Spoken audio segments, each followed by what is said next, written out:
नमस्कार मंडळी, स्वागत आहे तुमचं कानून मराठी या चॅनलवर. तर आज आपण एक टॉपिक बघणार आहे. शेजाऱ्याशी वाद झाल्यास काय करायचं. आपल्या समाजात हा एक खूप मोठा प्रॉब्लेम आहे.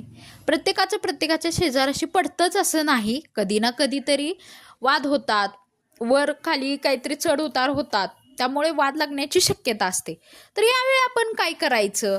तर आपण शांत बसायचं नाही. तो जर तितकाच प्रॉब्लेम किंवा तो जर वाद तितकाच गंभीर असेल तर आपण त्याच्यावर काय ॲक्शन घ्यायच्या ह्या गोष्टी मी आज सांगणार आहोत. तर मंडळी, कसं आहे, शेजार म्हणजे आपलं रोजचं कुटुंबच असतं.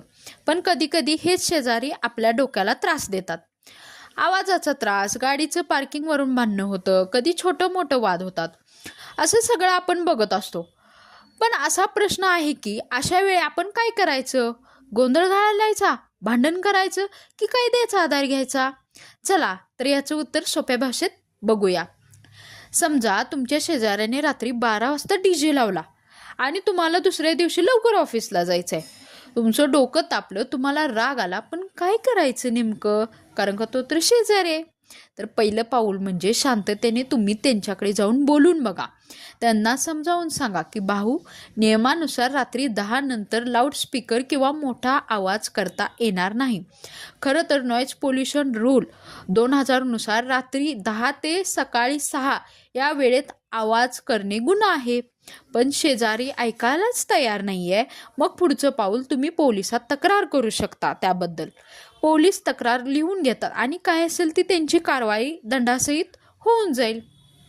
अजून एक समजून घ्यायचं उदाहरण, तर आता समजा शेजाऱ्याने आपली गाडी तुमच्या गेटसमोर लावली आणि तुम्ही त्यांना बाहेर गाडी घ्या किंवा बाहेर जायला जाता येत नाही तुम्हाला, किंवा तुमची गाडी अडकून बसली, यामध्ये तुमच्यात वाद निर्माण झाला. कायदा काय सांगतो, म्हणजे Indian penal code section 268 public nuisance अंतर्गत असं गाडी अडवणं हे सार्वजनिक त्रास आहे मानलं जातं. पोलिसांना कळवलं तर ते लगेच गाडी हटवण्याचा आदेश देतात. इथेच लक्षात ठेवायचं, फक्त पोलिसांचंच काम नाही, सोसायटी, कमिटी किंवा ग्रामपंचायत देखील हे प्रॉब्लेम मिटवू शकतात. अजून एका उदाहरणासहित आपण समजून घेऊया की आपण नेमकं काय केलं पाहिजे. कधी कधी शेजाऱ्याशी थेट भांडणं होतं, आपलं शब्दावरून होतं, कधी कधी छोट्या मोठ्या कारणावरून आपलं त्यांच्याशी भांडण होतं असं बऱ्याचदा समाजात.